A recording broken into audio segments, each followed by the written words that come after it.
Bible के अनुसार कौन है प्रॉफिट? प्रभु के क्या प्रॉफिट इस अंत के दिनों में पृथ्वी पर? एक सवाल और है, क्या प्रॉफिट लोग केवल अपनी इच्छा पूरी करते हैं? गुण क्या होते हैं?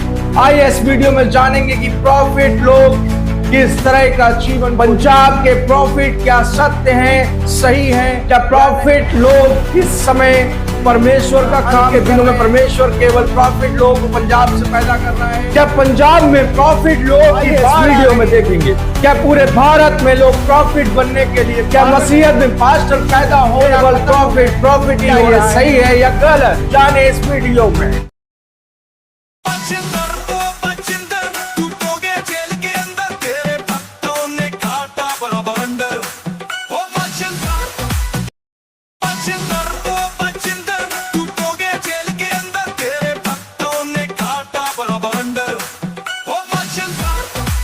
का मैं हृदय से स्वागत करता हूं। जी हां, क्योंकि इन दिनों में सोशल मीडिया से लेकर फिजिकली कलीसियाओं में केवल प्रोफेसी। जी हां, आपने थंबनेल में देख ही लिया होगा कि आज हम बात करने जा रहे हैं प्रॉफिट लोगों में क्या गुण होते हैं। मेरे प्रियो, वचन से भी हम देखेंगे। सबसे पहले हम इस भाई के वीडियो को देखेंगे। सो आइए इस भाई के वीडियो को देखते हैं। पहले हम जानना चाहते हैं नबी कौन है। What is a prophet? Define a prophet. जो प्रॉफिट है वो खुद के लिए नहीं जीते। बिल्कुल। Prophet's life is life all the time, suffering for people, giving his life for others, weeping for people, taking people's request to God, bringing God's answer to people. He is a prophet. Just because one person moves in the gift of prophecy, एक आदमी बस सिर्फ भविष्यवाणी दे रहा है, gifts में operate हो रहा है, फ्यूचर का बता रहा है, ओके, वो profit. True profit all the time calls the church, calls the people back to the cross. Come back to the word of God. Come, seek the Lord, seek his face. But then there is one more important thing. A true prophet doesn't magnify himself. He doesn't magnify his gifts. आजकल देखो बहुत सारे लोग अपने gift के बारे में, अपने वरदान के बारे में, प्रोफेसी का गिफ्ट बहुत ऊंचा उठाते हैं और एक को पकड़ लेंगे, एक बंदे को, बस उसके बारे में बोलते जाएंगे। एक चीज बोलेंगे, दो बोलेंगे, तीन बोलेंगे और पूरी क्राउड अटेंशन उस आदमी के ऊपर करती है। नहीं, क्राइस्ट के ऊपर में नहीं जाती। क्राइस्ट के ऊपर नहीं जाता, गिफ्ट के ऊपर जाता है, प्रॉफिट के ऊपर जाता है। यीशु का जीवन देखो, यीशु ने कभी भी लोगों को अपनी तरफ आकर्षित नहीं किया। वो हमेशा पिता की और लोगों को आकर्षित करता था। He doesn't magnify gift, doesn't magnify crowd. He doesn't want people's wow. He doesn't become the attention of center of attention. Yes. He wants Christ to be the center of attention. So मैं आशा करता हूं इस भाई ने बहुत अच्छी तरह से, जो कि पास्टर है, साउथ इंडिया से है, और इस भाई ने, इस प्रभु के दास ने आप सबको बताया कि प्रॉफिट लोग अपने लिए नहीं जीते हैं, राइट? और प्रॉफिट लोग केवल परमेश्वर के मैसेजेस को लोगों तक बताते हैं। क्या अंत के दिनों में प्रॉफिट लोग रह गए हैं?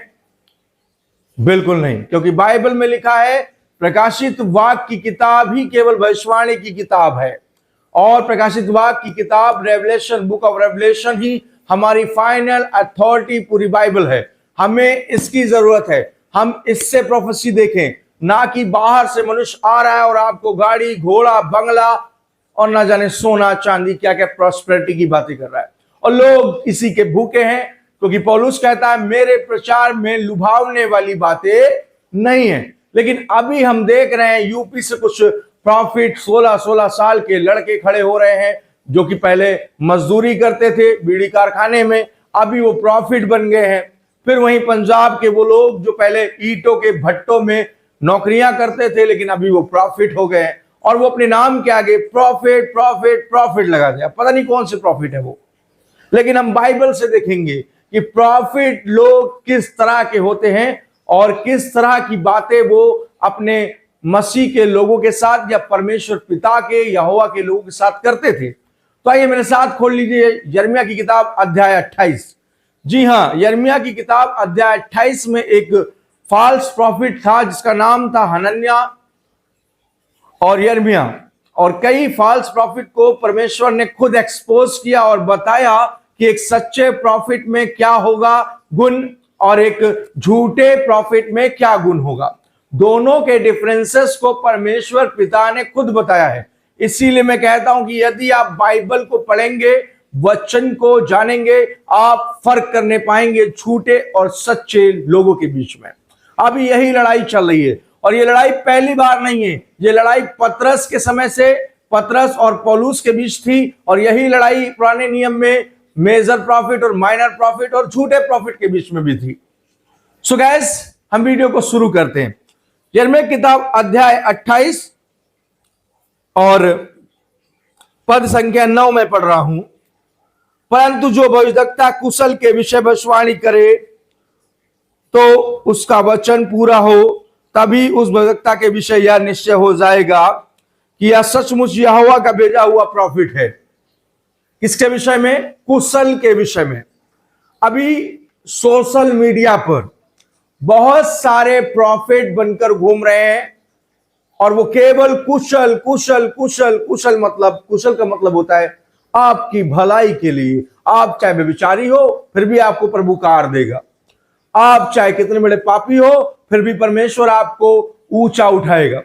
पिछले दिनों में प्रॉफिट वीरेंद्र सिंह ने एक कपिल शर्मा के शो में काम करने वाले, वो कोई मोटे से, उसका नाम भूल गया मैं, कुक्कू यादव या जो भी नाम है उसका, है ना, उसके लिए भविष्यवाणी की कि परमेश्वर तुमको सुपरस्टार बनाएगा, तुम्हारा बड़ा चैनल शुरू होने वाला है।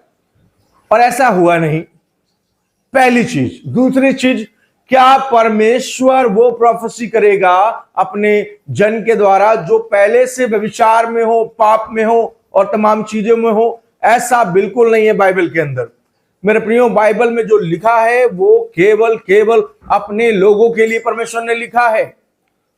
अविश्वासियों के लिए अलग जगह लिखी है, लेकिन अविश्वासियों के लिए कोई भी ब्लेसिंग ऐसी नहीं लिखी है जब तक वो मन नहीं फिराते। लेकिन अभी हम देख रहे हैं कि बहुत सारे सो कॉल्ड प्रॉफिट अपने आप को दिखाते हैं, अपने आप को प्रेजेंट करते हैं। अपने जीवन से एक प्रॉफिट को केवल परमेश्वर को प्रेजेंट करना चाहिए, जिस तरह प्रभु यीशु मसीह ने पिता को प्रेजेंट किया। उसीलिए यदि हम प्रॉफिट है तो हमें बाइबल को प्रेजेंट करना चाहिए ताकि दुनिया बाइबल को देखे, लेकिन अभी ऐसा नहीं है। और यहां पे 9 पद कहता है कि परंतु जो भविष्यद्वक्ता कुशल के विषय भविष्यवाणी करे।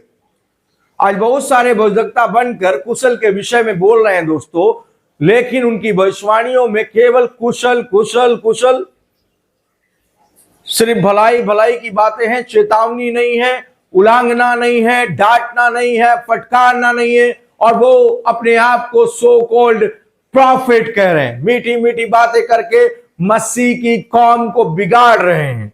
जो कि बाइबल खरी है, बाइबल डांटती है, बाइबल फटकारती है। एक प्रॉफिट का नेचर होता है कि वो आपको खरी शिक्षा दे। और इसीलिए प्रभु यीशु ने भी कहा वचन में कि तुम लोग अपने में नमक रखो। इसका अर्थ क्या है? और अगर प्रॉफिट के जीवन को हम देखें तो आयुब का जीवन खरा था, नूह का जीवन खरा था, हनोक का जीवन खरा था, एलिया नबी खरा था, एलीशा खरा था, मुंह देखा न्याय नहीं करता था। लेकिन आज के प्रॉफिट चंद 10वां अंश के लिए, दान के लिए और अपने फायदे के लिए, बहुत सारे बीज बुलवाने के लिए मीठा मीठा बोलते हैं। That is not a prophet my dear friend. आज के इस प्रॉफिट संदेश में पार्ट 1 में मैं आपको केवल इतना ही बताना चाहता हूं कि आप झूठे और सच्चे प्रॉफिट में फर्क करना सीख लें और जान लें। अगर वो प्रॉफिट सच्चा है तो परमेश्वर खुद ही जेल से निकालेगा।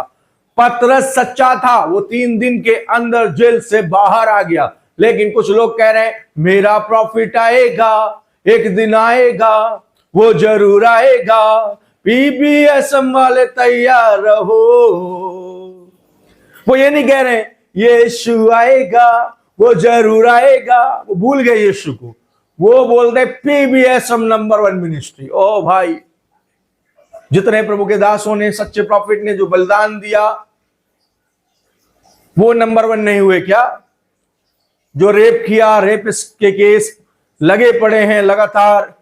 अभी इस केस से अगर मान लो कंप्रोमाइज होकर बरी भी हो गए, हालांकि अब कंप्रोमाइज नहीं होने वाला, क्योंकि प्रॉफिट के लोग ही फंसाते चले जा रहे हैं। अभी तक भाई रॉकी कंप्रोमाइज कर लेता, लेकिन अब कोई कंप्रोमाइज नहीं होगा।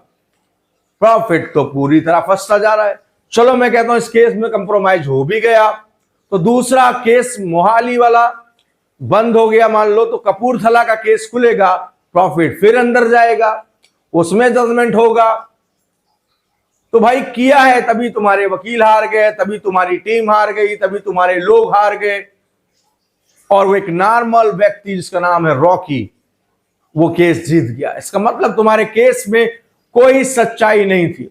सो गाइस इस वीडियो में इतना ही कहना चाहूंगा, मिलते हैं नेक्स्ट वीडियो में। जय मसीह की, प्रेज द लॉर्ड।